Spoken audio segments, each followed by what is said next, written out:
नमस्कार मित्रांनो, welcome back in the world of Ayurveda Marathi.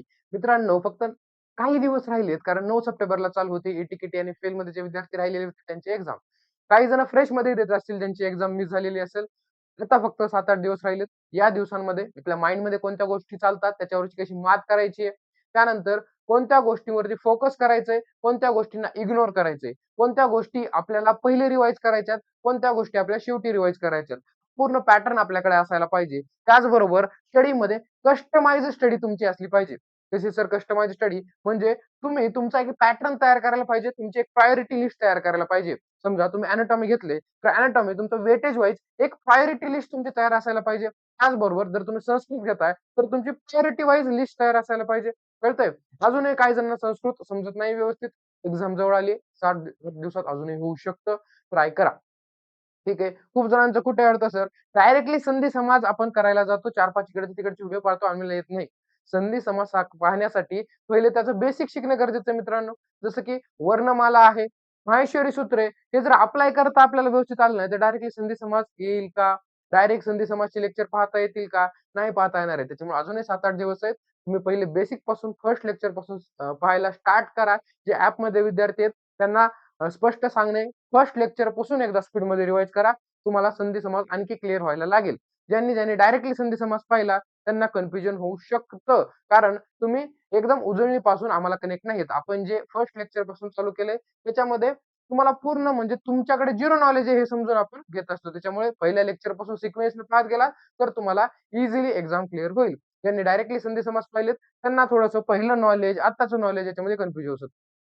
ठीक आहे. आता उरलेले फक्त 7-8 दिवस आहेत. यासाठी सर्वांनी काय करायचंय? जुनी गोष्ट आहे, खूप वेळा सांगितली आहे, परंतु आपल्याला याच्यावरती लक्ष द्यावंच लागेल. कशावरती सर? ब्लूप्रिंट वरती. काय असतं सर ब्लूप्रिंट? माहीत नाही तुम्हाला तर तुम्ही आणखी अंधारात आहात. ठीक आहे. ब्लूप्रिंट. प्रत्येक सब्जेक्टच्या ब्लूप्रिंट एनालिसिस आपल्या YouTube चॅनलवरती अवेलेबल आहे. प्लेलिस्टमध्ये पहा किंवा थोडंसं चॅनल चाळा आपलं. प्रत्येक गोष्ट तुमच्या कामासाठीच दिलेली. ठीक आहे. इम्पोर्टंट गोष्टीच आपण YouTubeवर मांडतो. त्याच्यामुळे पहिले काय करायचं तुम्ही? ह्या ब्लूप्रिंट एनालिसिस तुमचा जो सब्जेक्ट आहे, त्या सब्जेक्टचे ब्लूप्रिंट एनालिसिस पाहायचं. काय असतं सर हे ब्लूप्रिंट एनालिसिस? एन-सी-आय तुम्हाला शेवटी ब्लूप्रिंट दिली आहे. त्याच्यावरती थोडंसं आम्ही एनालिसिस केलेलं असतं. प्रिव्हियस इयरचे पेपर आहेत, त्याला पाहून एनालिसिस केलेलं असतं. त्याचबरोबर प्रत्येक सब्जेक्टचे जे इम्पोर्टंट क्वेश्चन आहेत, ते सुद्धा व्हिडिओ आपल्या प्रत्येक सब्जेक्टचे आपल्या YouTube चॅनलवरती अवेलेबल आहेत मित्रांनो. ते पहिले तुम्ही फोकस करा. जे ब्लूप्रिंट आहे त्याचा अभ्यास करूनच आम्ही ते इम्पोर्टंट क्वेश्चन बनवलेले असते. त्यानंतर सर कोणती गोष्ट जास्त वेळ घ्यायचा नाही म्हणून लवकर तुम्हाला सांगतो. त्यानंतर तुम्हाला सिलेबस कॉपीमध्ये मोस्ट टू नो सेक्शन आहे. त्याचबरोबर डिझायर टू नो सेक्शन आहे आणि नाईस टू नो सेक्शन आहे. मला माहीतच नाहीये सर हे सेक्शन आहेत म्हणून. ठीक आहे. सिलेबस कॉपी उघडा. त्याच्यामध्ये तुम्हाला डी-के, एन-के त्यानंतर अ, एन-के अशा प्रकारचे तुम्हाला टॉपिक्स दिसतील. त्याचा अर्थ काय मित्रांनो? मस्ट टू नो टॉपिक म्हणजे हे येणं गरजेचं आहे. हे जर तुम्ही व्यवस्थित सर्व केले, सध्याच्या वेळेला हेच तुमच्यासाठी सर्वात मोठं जीवनदान आहे. याच्याकरती तुम्हाला फोकस करायचं नाहीये. Must to know. का बरं सर? कारण ह्याच्यावरती येतात 15 एम-सी-क्यू त्याचबरोबर 7 एस-ए-क्यू आणि 4ला 4 एल-ए-क्यू. अबाउट 90% पेक्षा पण जास्त तुम्हाला मस्ट नो वरती विचारले. म्हणजे ज्यांनी काहीच केलेलं नाहीये, ज्यांना अवघड जातंय, त्यांनी सर्व सब्जेक्टचे तुमचे जे काही सब्जेक्ट आता एक्झामसाठी आहेत, त्याचे मस्ट नो पहिले कव्हर करून घ्यायचे मित्रांनो. ठीक आहे. त्याच्या डायरेक्टली तुम्हाला सिलेबस कॉपीमध्ये क्वेश्चन दिलेला असतो आणि त्याच्यापुढे लिहिलेलं असतं डी-के, एम-के, एन-के. ज्याच्या पुढे एम-के लिहिलेलं आहे, ते एम-केचे पॉइंट्स तुम्ही व्यवस्थित पाठ करायचे आहेत. ठीक आहे. जर लक्षात राहत असतील तर तुम्ही लक्षात ठेवू शकता.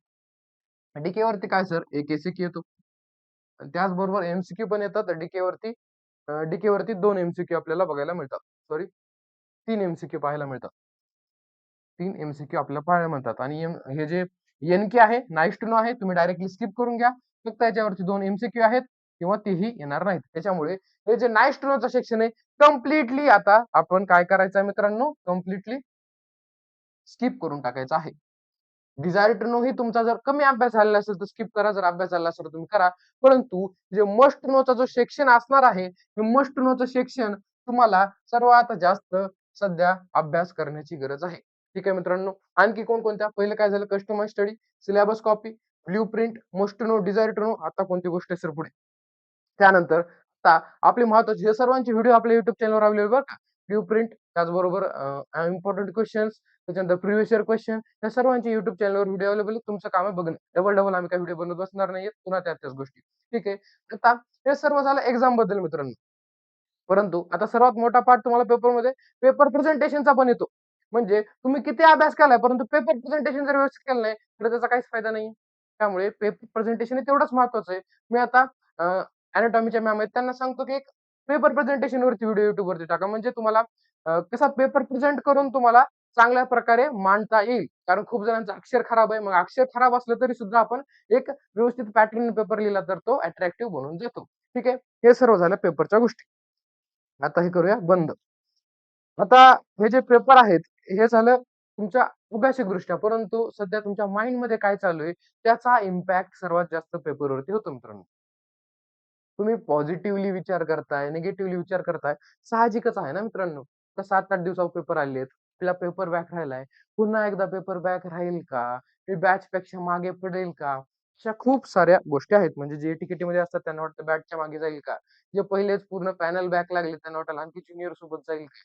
हे सर्व चिंता सध्या सतावीत असतात. सध्या मला सांगा, की हे जे विचार तुम्ही करताय, त्याचं आउटपुट काय आहे? काहीच नाहीये. तुम्हाला जे 7-8 दिवस उरलेत, 7-8 दिवसात हे विचार केल्यानंतर तुमचा वेळच जाणार आहे. ना की तुम्हाला काही म्हणजे त्याच्यामधून इम्प्रूव्हमेंट होणार आहे. परंतु तेच तुम्ही जर हे विचार सोडून दिले, थोडंसं पॉझिटिव्हली विचार केला, की पहिली माझा अभ्यास झालेला नव्हता. आता मी कन्सेप्च्युअल अभ्यास केलाय, आणखी 7-8 दिवसात करतोय आणि विषय हे मी इझिली क्लिअर करणार आहे. ठीक आहे.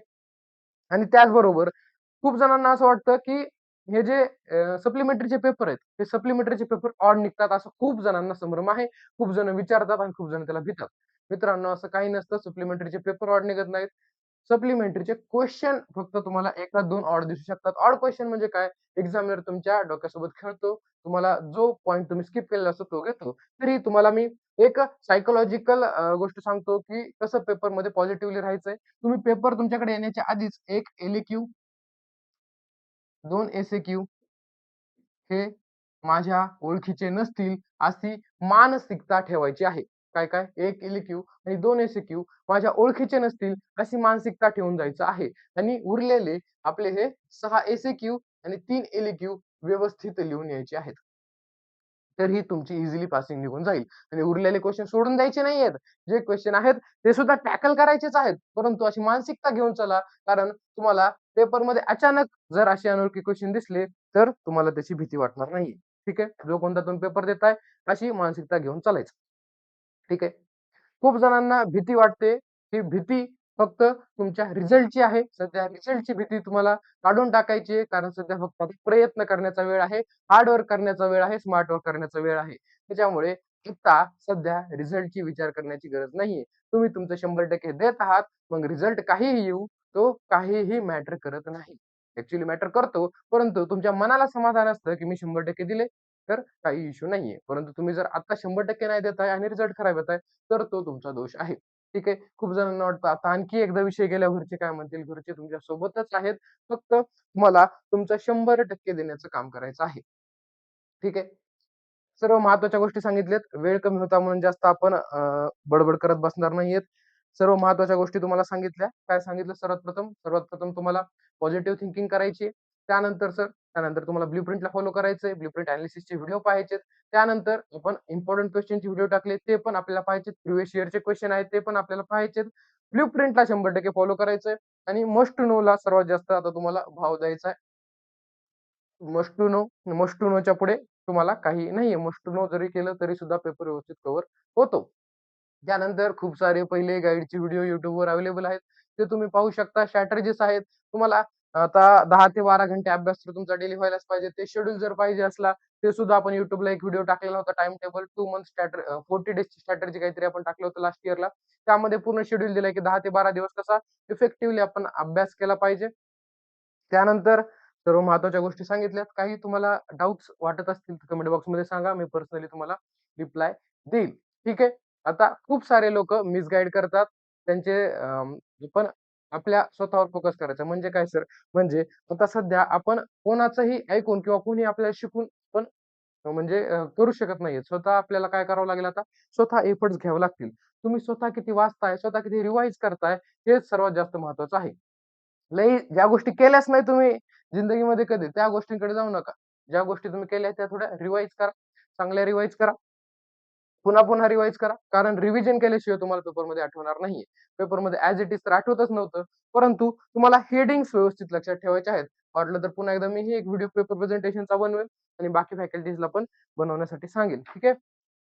भेटूया नेक्स्ट लेक्चरमध्ये. तुम्हाला जे काही जर एक्स्ट्रा व्हिडिओ पाहिजे असतील, काय पाहिजे, कशाविषयी स्पेसिफिक गाईडन्स पाहिजे असेल तर कमेंट बॉक्समध्ये सांगा. नक्कीच 1-2 दिवसामध्ये मी त्याच्या व्हिडिओ बनवेल. डिस्क्रिप्शन बॉक्समध्ये टेलिग्रामची लिंक आहे, Instagram चॅनलची लिंक आहे, वेबसाईटची लिंक आहे. तुम्ही जाऊन व्हिजिट करू शकता.